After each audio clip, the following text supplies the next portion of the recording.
me, the path to success is littered with small failures along the way. And I guess the best thing that I could say to people is decide where you want to go, where you want to be, where you want to arrive at. And then people will ask me this all the time, well, how do I know if my goal is big enough? And my answer to them is it should scare you.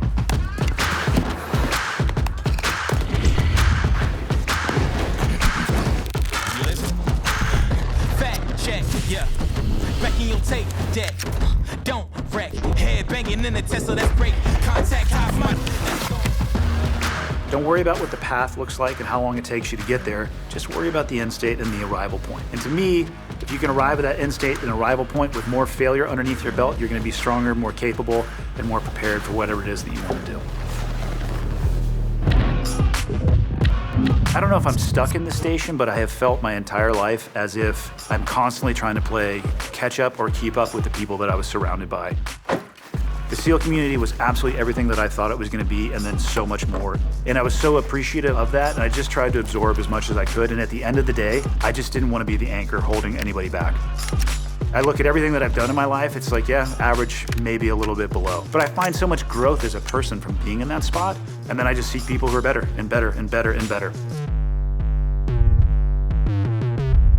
I mean, it's hard to describe, right? There's been books written about the flow state. That's nothing new. And I think there's a lot of ways that you can get into that flow state, and that's what it felt like on target often. There'd be chaos going around, but your decision-making process is so crystallized, and you can just bang through decisions that you need to make.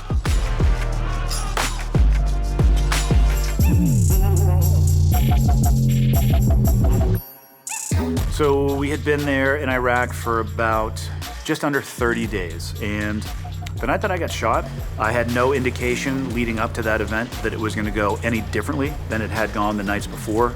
We were looking for a kidnapping cell. We drove to this particular target. We got the notification that, hey, this is actually the building that we're looking for. So the elements split off, isolated and contained the target.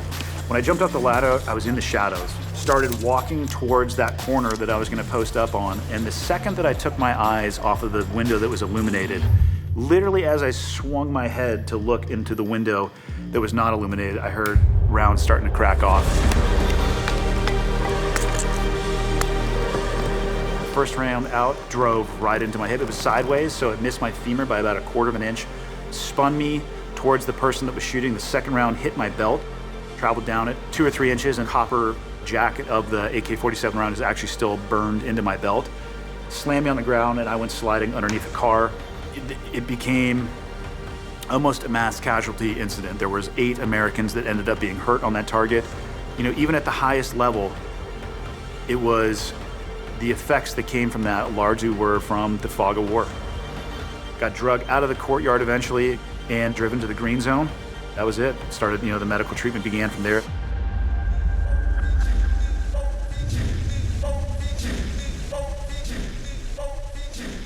Well, the first realization that the wheel was moving, and then the second one was that I was off the bus. That's a place where it's very easy to fall in on yourself. So why shouldn't I just take some pills and have a couple cocktails and just enjoy my life? And I played around with that for a little bit, feeling sorry for myself, and got to the realization that that's the exact opposite of who I should be. It's the exact opposite of who I was, and I didn't want to be done.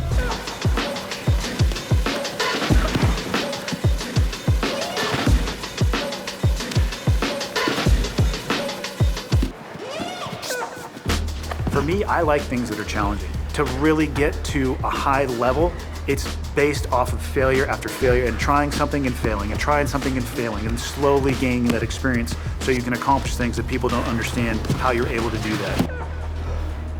So I researched and found that I could go be a BUDS instructor, and I ended up working with a ton of guys. Like 3/4 of the people that I deployed with in 2010 were people that I had put through BUDS. And I was able to, again, have my finger in the community of just driving and molding the clay that is that community through experience, through empowerment, through mentorship. Towards the tail end of that, I went to a training command where I was the operations officer and oversaw all the training that was going on. Throughout that, I also started working for CrossFit, and in doing so, started public speaking. It introduced me to Tate Fletcher, who's the person who introduced me to Joe Rogan, who's the person who told me I should start a podcast. Then when I got out of the military, I was introduced to brands that wanted to support me in the things that I wanted to do. So I started skydiving more recreationally, which led me to base jumping. All of those right-hand turns can be drawn back to that night on target.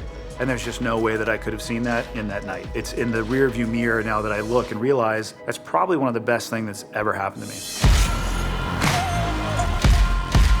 I understand, even though I was not a law enforcement officer, the complexities of operating in a tactical environment. I think it gives me a better understanding of the challenges of their job, so likely a better understanding of the things that I can do to try to help them, to make that community better, to move them farther down the road, to help them evolve, because we all benefit from that.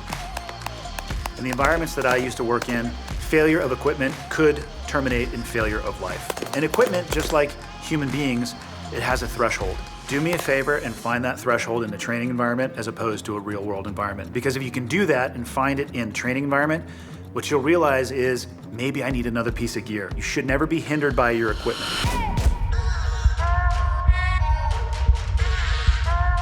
So anytime that people, in my opinion at least, avoid adversity because the outcome may be failure, they are stunting the evolution of what they can be as a human being. If you could list 5 things for me that you are scared of, I can give you 5 things that you will have an immense amount of growth as a human being if you dive headlong into. It's really that simple. We all have things that we know we want to avoid because we want to tailor what we do to our strengths and avoid our weaknesses. And if you want to develop yourself into a no-fail mindset and you want to get into situations where you're not worried about failure, it doesn't come from focusing on your strengths. It comes from focusing on your weaknesses.